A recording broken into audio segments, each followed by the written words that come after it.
आज बहुत से विश्वासी यह सवाल पूछते हैं कि जब हम उपवास रखते हैं तो हमें क्या खाना चाहिए और क्या नहीं। क्या उपवास का मतलब बिल्कुल कुछ न खाना है? क्या मांस खाना गलत है? क्या केवल फल सब्जी ही खानी चाहिए? और सबसे बड़ा सवाल, क्या उपवास में फल फ्रूट खा सकते हैं? बाइबल वास्तव में क्या सिखाती है?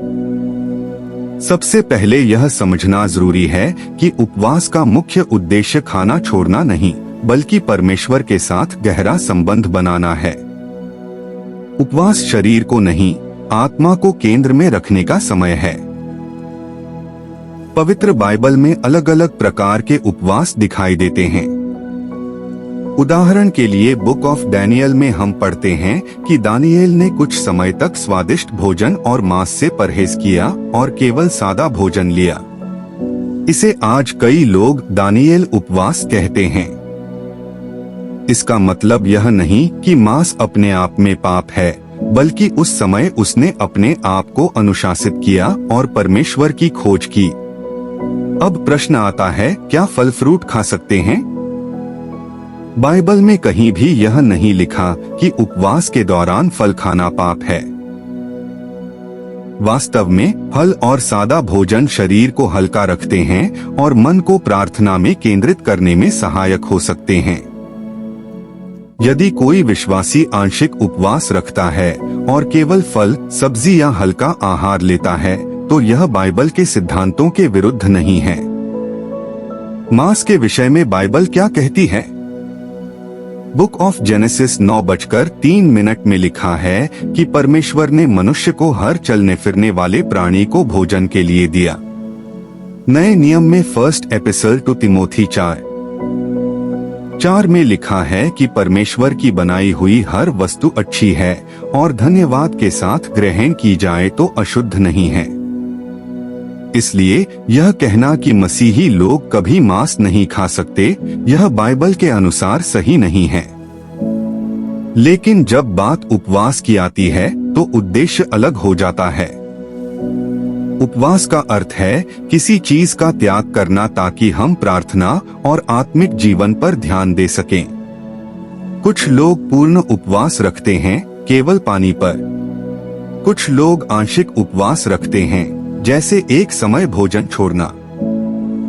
कुछ लोग विशेष भोजन जैसे मांस, मिठाई या स्वादिष्ट चीजें छोड़ देते हैं। बाइबल हमें कोई कठोर नियम नहीं देती कि उपवास में यही खाना है या यही नहीं खाना है।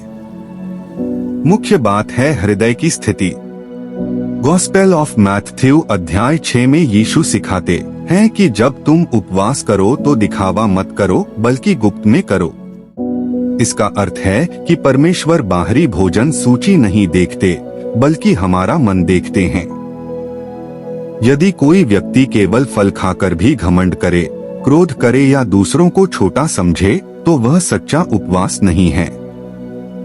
और यदि कोई सादगी से फल फ्रूट लेकर विनम्रता में परमेश्वर को खोजे, तो वह उपवास आत्मिक रूप से प्रभावशाली हो सकता है।